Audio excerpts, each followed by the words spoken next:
What is going on, guys, and welcome back to another video. So first off, I want to apologize because I didn't have any videos up last week, which, you know, that's on me. I just didn't get time. I was really busy and missed out on a week of filming. But we're back with another video today. If you can't tell by the title and thumbnail, today we're going to be talking about camshafts and what camshaft may be best for your pretty much Foxbody to 95 Mustang GT with the 302. I may talk a little bit about the 4.6 cams and stuff like that. Mainly this video is going to be about the Foxbody and 302s. Or Foxbody and 302s? Foxbody's 295 Mustang with the 302. There we go. Also, guys, if this is your first time viewing my channel, I'm going to show you the car here. What I have is a 1995 Mustang GT. Let me zoom my camera back out. Wait a minute, and there we go.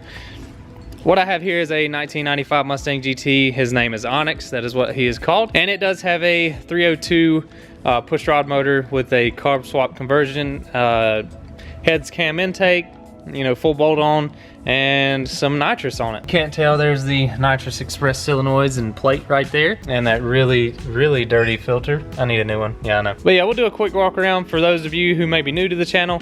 But yeah, definitely love this car. This is the farthest I've ever taken a project car. Definitely the most I've ever done. And we got some more stuff coming for Onyx, actually, that will be here next week. So definitely stay tuned for that. We got some new stuff coming for him, and definitely gonna make him a lot better. But yeah, guys, we got some interior mods and stuff in here. All black, TMI seats and stuff like that. That's like the #1 question I get asked. Where did you get your seats from? And it's from TMI products. I actually got them from Late Model Restoration or LMR.com.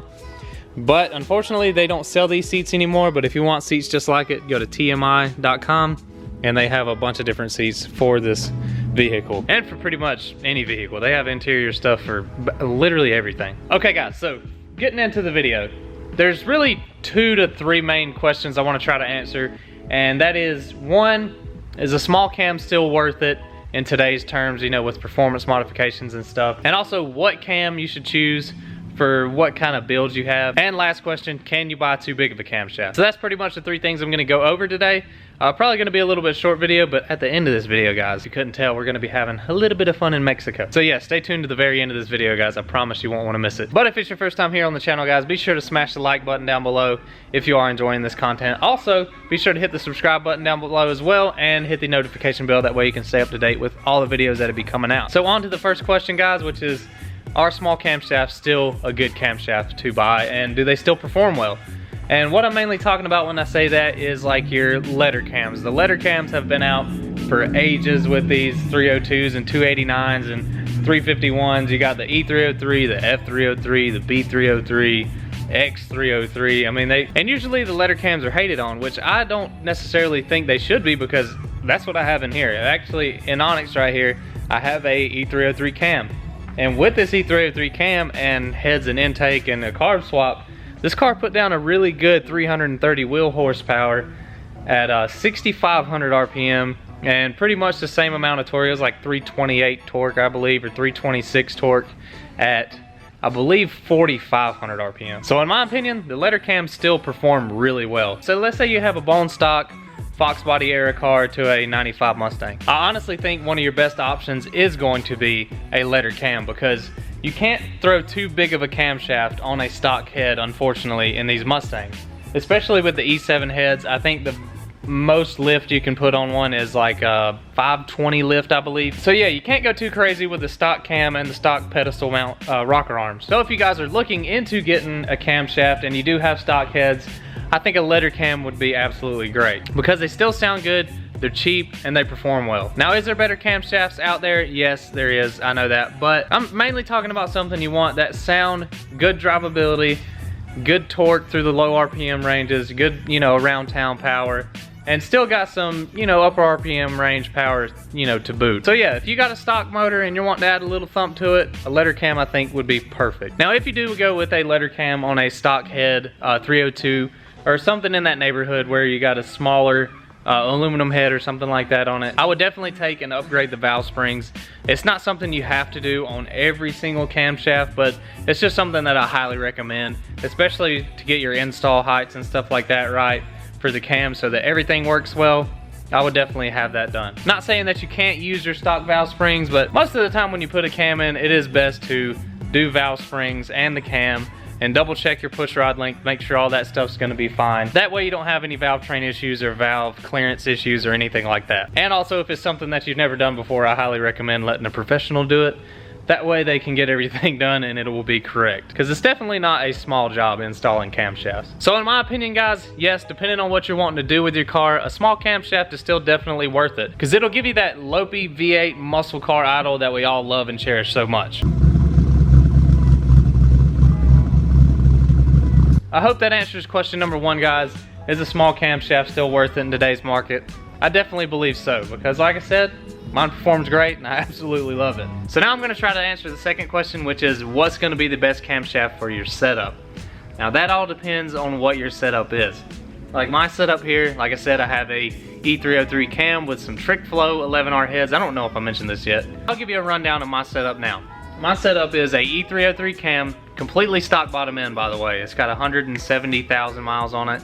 I actually got this engine out of a junkyard and just threw a cam, heads, and intake on it, and of course it's carb swap. So mine is a E303 cam, trick flow 11R heads with 56cc combustion chambers. They also have 190 CFM intake runners and 66 CFM exhaust runners. Everything's all CNC ported stuff, and the intake is a Edelbrock Performer RPM. Yeah, Performer RPM. It is a dual plane intake up to a Demon 650 carb. It's mechanical secondary and a Nitrous Express nitrous plate system. Now with these heads, I can go up a lot bigger on camshaft. As a matter of fact, I have a bigger camshaft. Wink wink, I may put it in. It is a Lunati Voodoo cam, but these heads are good for up to a 600 lift cam. And they have really good seat pressure, really good open pressure. The seat pressure on these springs that are factory from Trick Flow were 158 closed pressure, I believe, and 468 pounds of open pressure. I'm pretty sure that's the numbers, don't hold me to that, but it should be somewhere in that neighborhood. So I definitely can go up on cam a lot. The E303, like I said, performs really good. It doesn't have too much of a chop to it. That's the only thing I'm really looking for, is more of a choppy cam. And the Lunati Voodoo cam I do have that I'm thinking about putting in, it's definitely choppy. I've had it in the car before, but unfortunately on the last engine, I blew it up. But the main reason is because I didn't have a rev limiter on the car at the time, and I was playing around at the drag strip, and unfortunately the gas pedal got hung underneath the floor mat, and I went to go shift from first to second gear. Well, throttle got hung wide open, it locked me out of second gear, and it just maxed the engine out. It literally turned every RPM it would turn and would not turn anymore. Didn't float the valves or anything, it was just spinning as fast as it could possibly spin, which I'm sure was about 9,000 RPM. But anyways, it killed that motor, ended up killing some crankshaft bearings and stuff like that. But now the car's on MSD, and I'm probably gonna end up maybe putting it back in. I haven't really decided, but the main thing is with the camshaft is knowing your setup. If there's something like this one where you have aftermarket heads, an aftermarket intake, and a really good intake induction system, whether it's carbed or EFI, and it has a good, cold air intake system with a good throttle body, everything to top it all off, you could definitely go with a bigger cam, no problem. So really, to answer the second question, which is pretty much really simple, is what's your setup? What do you plan on doing with the engine? Do you plan on drag racing? Do you plan on streeting it? It just all depends on what you want to do with it. If you want to street it, I'd probably go with a little bit tamer camshaft, such as like a Trick Flow Stage 1 or Stage 2 cam. They have a lot of good choices from, Lunati. They have a lot of good choices from Lunati. They have a lot of choices good from Comp. But if it's something that you're really going to be taking to the strip and pretty much drag racing, I don't see why you couldn't just go all out. Make sure that as long as your car is built for the cam that's in it, it doesn't matter. Like it should be good. But definitely if it's something you're going to be streeting, I'd keep it more mild. I would definitely keep it more mild, something around the 240 degrees of duration at 50 thousandths lift. Probably would be like max that I would do on a streetable camshaft. But anything above that, definitely is going to be more of a racy cam. Something that you definitely don't want to drive around town. With a camshaft that big, usually whenever you're cruising around town, you have the cam buck where you're just, cruising through town and it's just kind of shaking back and forth. Luckily with the Lunati cam that I have, which is much bigger than this one, is it doesn't do that. So I hope that helps you answer what camshaft might be best for you. Like I say, if it's something you're gonna be streeting, got some heads that can handle a pretty big cam, I probably wouldn't go with anything above like a Trick Flow Stage 2 or something like that, which is gonna be in the mid to high 500 lifts and the high 230 to low 240 degrees of duration at 50 thousandths lift. Like I say, whenever you put big camshafts in a street car, they're just not fun to drive. It gets that real bad cam buck and stuff like that, just cruising around town. That's just not something I like. A lot of people don't care, but I don't personally like that. Now to answer the final question about camshafts here. Can you go too big? And that is a absolute yes, especially if your car is not built for it. Now a lot of people say, can you go too big? No, there's never a cam that's too big. But really you can, especially if you're on a stock head car, you're gonna run into some serious issues. For one, the motor probably isn't gonna start to begin with. So whenever you do start to put camshafts in motors, be sure that your engine is set up for it and can handle the cam you're wanting to go with.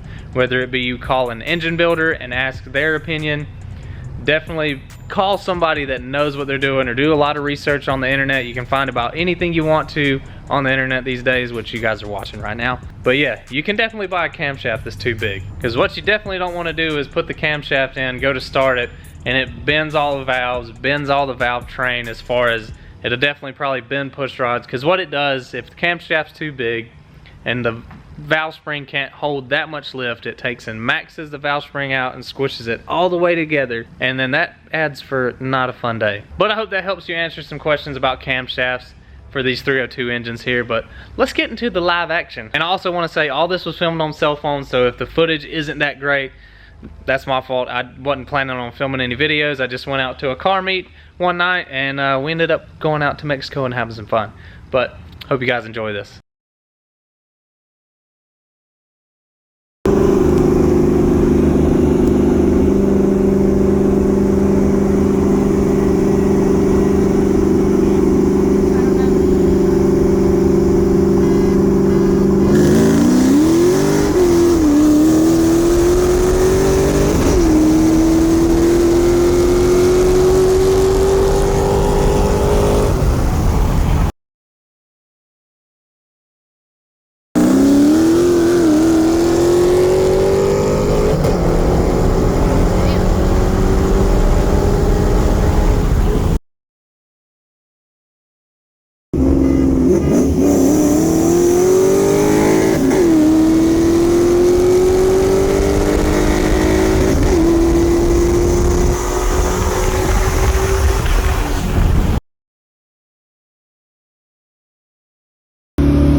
If you guys did enjoy that, be sure to smash the like button down below. It really helps out the channel, helps get it through the YouTube algorithms and stuff like that. Also, leaving comments helps out really big. Also, be sure to hit the subscribe button, turn on that notification bell, that way you can stay up to date with all the videos that'll be coming out on Onyx right here, and some of the other stuff that we do on the channel as well.